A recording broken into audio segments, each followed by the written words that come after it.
അത് കണ്ടിട്ട് ഇങ്ങനെ നടന്നു വന്നു ബ്യൂട്ടിഫുൾ കണ്ണടിയില്ല. ഓ അങ്ങനെ വേറെന്തെങ്കിലും ശിവഗംഗ അതൊക്കെ ശിവഗംഗ. ഓ ഇംഗ്ലീഷ് ഏത് ക്ലാസ്സിൽ പഠിക്കുന്നു? 6ാം ക്ലാസ്. ഏത് സ്കൂളിൽ?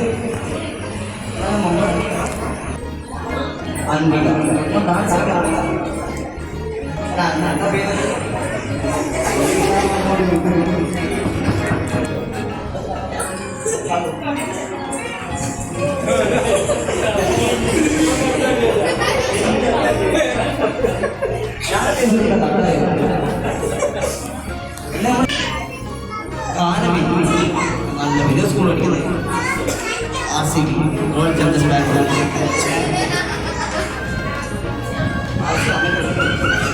സ്കൂളുണ്ട് അതറിയില്ല. ഈ നമുക്ക് ഈ ഉള്ളിലുള്ള കുറേ കുട്ടികളൊക്കെ നോക്കുക. നമുക്ക് പൊതുവെ നാണയക്കില്ല. നാണുണ്ടോ? നടപ്പരെ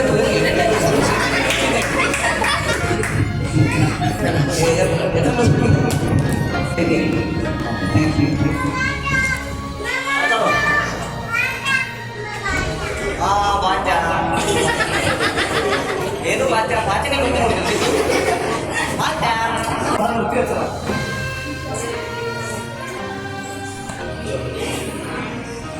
നിങ്ങളൊക്കെ ഭയങ്കര ബ്യൂട്ടിഫുൾ ആണ്. നിങ്ങൾ പേര് നിങ്ങൾ പോലും അറിയാം നിങ്ങളുടെ ഉള്ളിലുള്ള മനോഹരി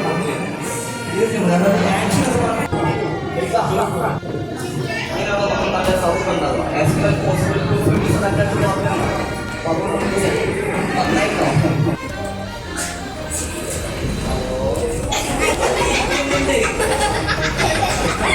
ചിക്കൻ ഞാൻ രാത്രി വെച്ച് നോക്കും. ഹലോ ഏത് സ്കൂൾ പഠിക്കുന്നു? സ്കൂളിന്റെ ബാഗിലിട്ട് പോകുന്ന സ്ഥലോ? ഏത് സ്കൂള്? കറങ്ങി ഞാൻ പിടിച്ചാൽ അങ്ങനല്ല ഇങ്ങോട്ട് പാട്ടാ അത് വേണം.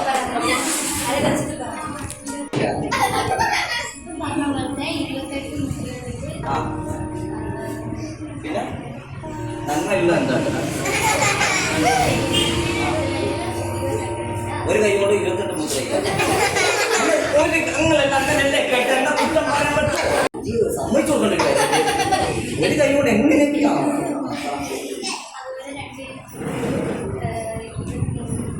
ഒരു കൈ 28 2 കൈ അത് ശരിക്കും പാസ് അടിച്ചല്ലേ മറ്റേ കൈ കൊണ്ട് അല്ലേ? കുഴപ്പമില്ല. ഡാൻസിനെ പറ്റി എന്താണ് ഒരു സമഗ്രമായ ഒരു അന്വേഷണത്തെ പറ്റി അന്തർമതയിലേക്ക് സമീപമാകുമ്പോൾ അതിൻ്റെ രാത്രി പ്രക്രിയകളെ പറ്റി എന്തായിരുന്നു? രാത്രി ശരി, നിങ്ങൾക്ക് സോഷ്യൽ മീഡിയാസ് ഉപയോഗിക്കുന്ന ആൾക്കാരാണ്. ഒരിക്കലും മോശമല്ല. പലരും പറയും സോഷ്യൽ മീഡിയ ഉപയോഗിക്കുന്നത് വളരെ മോശമാണ്. ഒരിക്കലുമല്ല. ബിക്കോസ് നമ്മൾ അല്ലെങ്കിൽ ഞാൻ വളർന്ന ഒരു കാലഘട്ടത്തിലല്ല നിങ്ങൾ ജീവിക്കുന്നത്. നിങ്ങൾ ഭയങ്കര അപ്ഡേറ്റഡ് ആയ ഒരു സൊസൈറ്റിയിലാണ് ജീവിക്കുന്നത്. സ്വാഭാവികം നിങ്ങൾ പഠിക്കുന്ന സമയത്ത് ഇതിൻ്റെ അടാട്ട് ചെയ്ത് കാര്യമുണ്ടോ? ഇതല്ലോ നമ്മളത് ഒബ്സർവ് ചെയ്താലേ നമുക്ക് പഠിക്കാൻ പറ്റുള്ളൂ.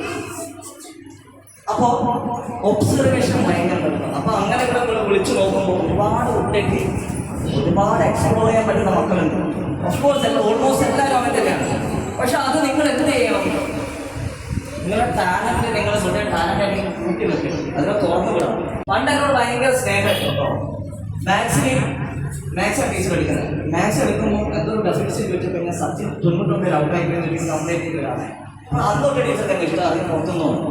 പക്ഷേ പിൽക്കാലത്ത് ഞാൻ നിങ്ങളെ ക്ലാസ്സിൽ തന്നെ ലെവലിലേക്ക് എത്തിച്ച ടീച്ചർ എൻ്റെ പറഞ്ഞൊരു കാര്യമാണ്, സിദ്ധാർത്ഥ പഠിച്ചുകൊണ്ടിരിക്കില്ല, ആകെ പറ്റുന്ന കാര്യം അഭിനയിക്കുക, നല്ല ആക്ടറാണ് എന്ന് പറഞ്ഞു. അങ്ങനെയാണ് ടീച്ചർ എന്താ ഓരോ പരിപാടികളൊക്കെ വിളിക്കും. അന്ന് ടീച്ചർ പറഞ്ഞൊരു വഴിയുണ്ട്. ഞാൻ ഡിഗ്രിയൊക്കെ ഉണ്ട്, ഇക്കണോമിക്സ് അറിയാൻ പഠിച്ചിട്ടുണ്ട്. പക്ഷെങ്കിൽ എൻ്റെ വഴി തെളിയിച്ച വൺ ഓഫ് ദ ബെസ്റ്റ് സാധനം. അത് കഴിഞ്ഞിട്ട് എന്തുള്ളൂ. എഡ്യൂക്കേഷൻ അത് നമ്മൾ സ്വന്തമാക്കുന്ന കാര്യമാണ്. പക്ഷെ നമ്മളെ പൊട്ടൻഷ്യൽ, നമ്മുടെ ടാലൻറ്റ് കാണാൻ നമുക്ക് സ്വന്തമാണ്. ആ സാധനം നിങ്ങൾ എക്സ്പ്ലോർ ചെയ്യണം. അങ്ങനെ ചെയ്താൽ മാത്രമേ ലൈഫിൽ സക്സസ് ചെയ്യാൻ പറ്റൂ. നമുക്ക് മെക്കാനിക് ആവാം, അല്ലെങ്കിൽ നമുക്ക് ടീച്ചർ ആവാം, എന്തും ആകാം. പക്ഷേ നമുക്ക് ജന്മസിദ്ധമായിട്ട് കിട്ടുന്ന കുറേ കഴിവുകളുണ്ട്. ആ കഴിവുകൾ നമുക്ക് മറ്റൊരു കൊടുക്കാൻ പറ്റില്ല. അത് നമ്മുടെ സ്വത്താണ്. അപ്പം ഞാൻ ഇവിടെ വന്ന് കുറേ ചെറിയ ചിരിച്ചില്ലേ അതുകൊണ്ടാണ് ഞാൻ സത്യത്തിൽ എന്താ പറഞ്ഞത്, നിങ്ങളുടെ പേര് മാത്രമേ യോജിച്ചുള്ളൂ. അതെൻ്റെ കഴിവാണ്. അതിനെ ഞാൻ എന്ത് ചെയ്തു, എക്സ്പ്ലോർ ചെയ്തുകൊണ്ടാണ് നിങ്ങൾ ജീവിക്കുന്നത്. അതെ, അപ്പോൾ നമുക്ക് എല്ലാവർക്കും കഴിവുകളുണ്ട്. ആ കഴിവുകൾ കൂട്ടിയിട്ടായിരിക്കും. ഹലോ പൊട്ടി, അപ്പം അത് കൂട്ടിയിടായിരിക്കും. പഠിത്തത്തിന് അതിനെ കൊണ്ടുപോവുക, കൂടെ തന്നെ ഇതേപോലെയുള്ള സർഗവാസനകൾ വളർത്തുകയും ചെയ്യാം. അത് പേരൻസിൻ്റെ കയ്യിലേക്ക് മനസ്സിലായി. പിന്നെ നിങ്ങൾക്കൊക്കെ പലപ്പോഴും നമ്മളത് നല്ലതിനെക്കാളും നമ്മൾ ചിന്തിക്കുക നമ്മളുടെ മോശങ്ങളാണ് അല്ലേ. എനിക്ക് അങ്ങനെ അവിടെ പോകുമ്പോൾ എല്ലാവരും ഞാനത് ഇങ്ങനെയൊക്കെ ചിന്തിക്കുക. അതിനപ്പുറത്തെ ചിന്തകളൊക്കെ ഞാൻ ഇങ്ങനെയാണ്, മനസ്സിലായില്ലേ. അപ്പം നിങ്ങൾക്ക് കിട്ടുന്ന ഒരു കോൺഫിഡൻസ്. അതിപ്പോൾ സ്റ്റഡീസിനാണെങ്കിലും പരിപാടിക്കാണെങ്കിലും. ഞാൻ നിങ്ങളുടെ കലോത്സവത്തിന് ഇങ്ങനെ പഠിപ്പിക്കില്ല. ഒരു 14 വർഷമായിട്ട് നിങ്ങളെപ്പെട്ട കുഞ്ഞുങ്ങളെയും വലിയ ആൾക്കാർ കോളേജിലും അല്ലെങ്കിൽ വലിയ ചേട്ടന്മാരൊക്കെ പഠിപ്പിക്കുന്ന ഒരു ആർട്ടിസ്റ്റാണ്. എല്ലാവർക്കും ഒരു പ്രശ്നമാണ് ലാക്ക് ഓഫ് കോൺഫിഡൻസ്.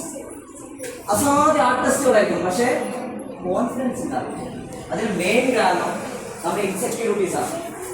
എനിക്ക് ആവാൻ പറ്റില്ല, നമ്മളായിട്ട് നിൽക്കാൻ പറ്റുള്ളൂ. ലൈഫിൽ പഠിക്കുന്ന ഒരു പാടാണ്. നമ്മളെപ്പോഴും നമ്മളെ യുണീക്കായിട്ട് നിൽക്കുക. നമ്മളായി നിന്ന് കഴിഞ്ഞാൽ മറ്റേ നമ്മളെ ബീറ്റ് ചെയ്യാൻ പറ്റില്ല. പിന്നെ കോമ്പറ്റീഷൻ എന്ന് പറയുന്ന സാധനം, നിങ്ങളൊക്കെ കോമ്പറ്റീഷൻ പങ്കെടുക്കുന്ന ആൾക്കാരായിക്കൂടെ. ഹെൽത്തി കോമ്പറ്റീഷൻസ് ഉണ്ടാക്കുക. ഓഫ്കോഴ്സ് നമ്മൾ